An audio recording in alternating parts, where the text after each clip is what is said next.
안녕하세요, 청취자 여러분. 요즘 사실 월급만으로는 좀 아쉽다, 이런 생각 많이 하시죠? 네, 그렇죠. 그래서 그런지 이 기업 복지가 점점 더 중요해지는 것 같아요. 맞아요. 오늘은 그래서 많은 분들이 이미 받고 계시거나 아니면 좀 궁금해하시는 이 복지 포인트 있잖아요. 네네, 복지 포인트. 이걸 좀 집중적으로 파헤쳐 보려고 합니다. 저희가 받은 자료들을 쭉 보니까 이 복지 포인트가 정말 그냥 혜택인지 아니면 세금을 내야 하는 소득인지 이게 좀 헷갈리더라고요. 네, 그게 핵심이죠.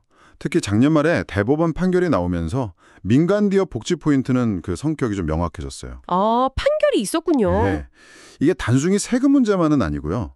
기업 운영 방식이나 또 근로자분들 실질 소득에도 영향을 미치니까 중요하게 봐야 할 부분입니다. 그렇겠네요. 그래서 오늘 저희가 복지 포인트 개념부터 시작해서 왜 논란이 됐는지 그리고 앞으로 생각해 볼 지점까지 좀 시원하게 정리해 드릴게요. 좋습니다.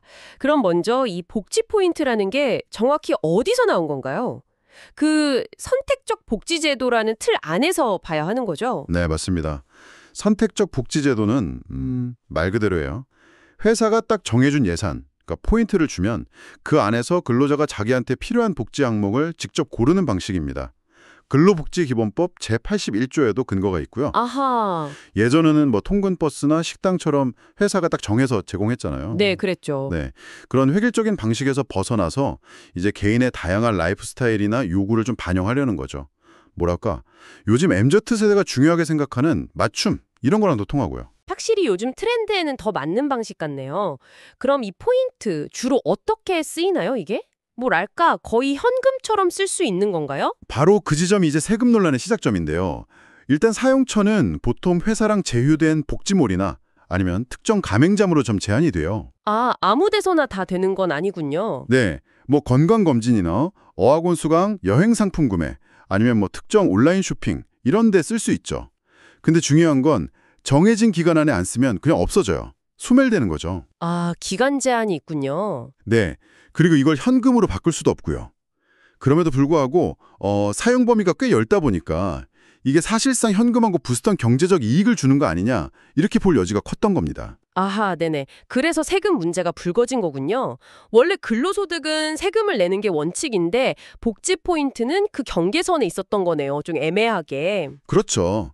세법상 비과세되는 복리후생비는 딱 정해져 있거든요.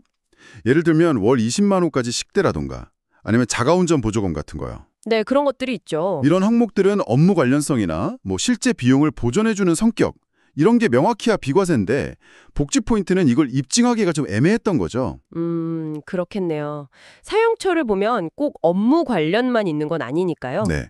그리고 매년 정기적으로 지급되고 사용처도 개인적인 용도가 많다 보니까 국세청에서는 이걸 사실상 임금의 일부다. 즉 과세 대상인 근로소득으로 봐야 한다. 이런 입장을 계속 유지해 왔었어요. 조세심판원도 비슷했고요. 아, 그럼 기관에서는 원래부터 과세 쪽으로 봤던 거군요. 네, 일관되게 그랬습니다. 그런 오랜 논란에 이제 마침표를 찍은 게 바로 작년 12월 대법원 판결이군요. 결론이 어떻게 나왔죠? 네, 대법원이 아주 명확하게 선을 그었습니다. 민간 기업이 지급하는 복지 포인트는 소득세법상 근로소득에 해당한다.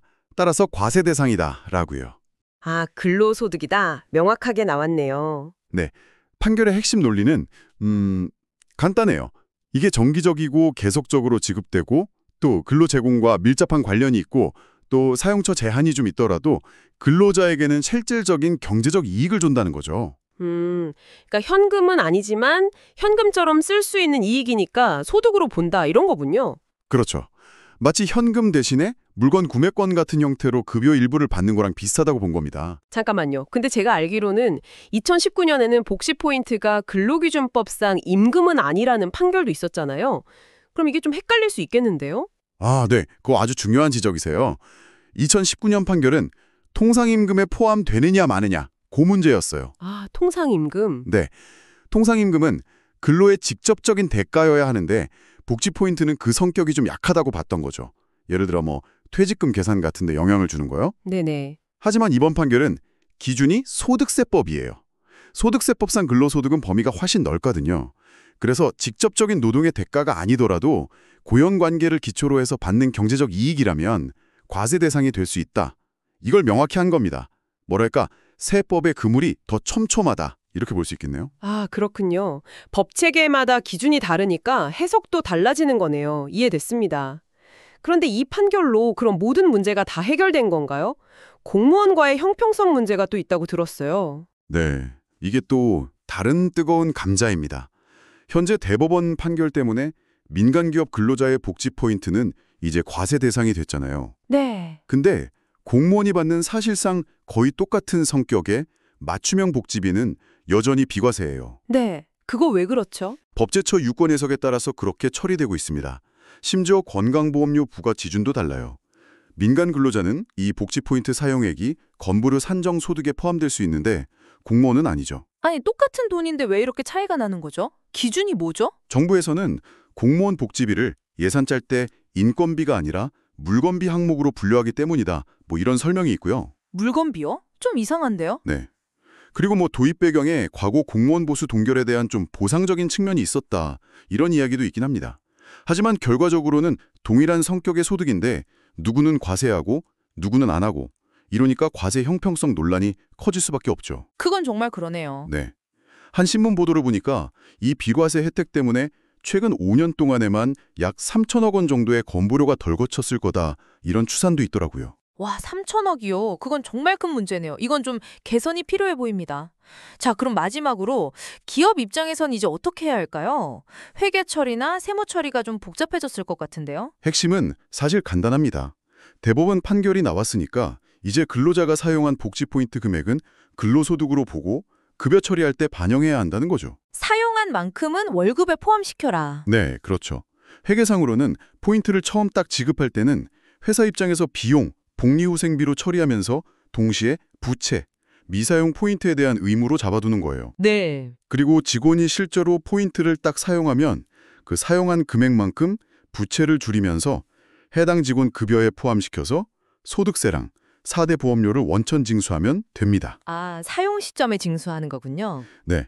그리고 사용 안 하고 그냥 없어진 포인트 있잖아요. 소멸된 거. 그건 당연히 소득이 아니니까 나중에 연말이나 이럴 때 부채랑 비용을 다시 조정해주면 되고요. 결국 사용한 만큼은 급여처럼 보고 세금을 떼야 한다. 이 말씀이시네요. 기업들이 시스템을 잘 갖춰야겠습니다. 네, 맞습니다. 명확한 기준을 세우고 시스템을 잘 구축해서 세무 관련 위험을 미리 줄이는 게 중요하죠. 네, 오늘 복지 포인트의 세계를 아주 깊이 들여다봤습니다. 요약하면 복지 포인트가 근로자에게는 참 유용한 혜택이지만 이제 민간 기업에서는 명백히 세금을 내야 하는 근로소득이라는 점, 이게 명확해졌다는 거고요. 네. 그리고 기업은 여기에 맞춰서 회계 처리나 세무 처리를 정확하게 해야 한다는 점, 이게 핵심이겠네요. 네, 그렇습니다. 그리고 오늘 나눈 이야기 중에서 특히 공무원하고 민간 근로자 간의 과세 기준 차이 있잖아요. 네, 그 형평성 문제요. 네, 이건 앞으로 정책적으로 어떻게 조율될지 좀 지켜봐야 할 부분인 것 같습니다. 근로자 복지를 늘린다는 좋은 취지하고 또 세금은 공평해야 한다는 원칙 사이에서 어떻게 균형점을 찾아갈지 청취자께서도 각자 입장에서 한번 고민해 보시면 흥미로운 질문이 되지 않을까 싶습니다.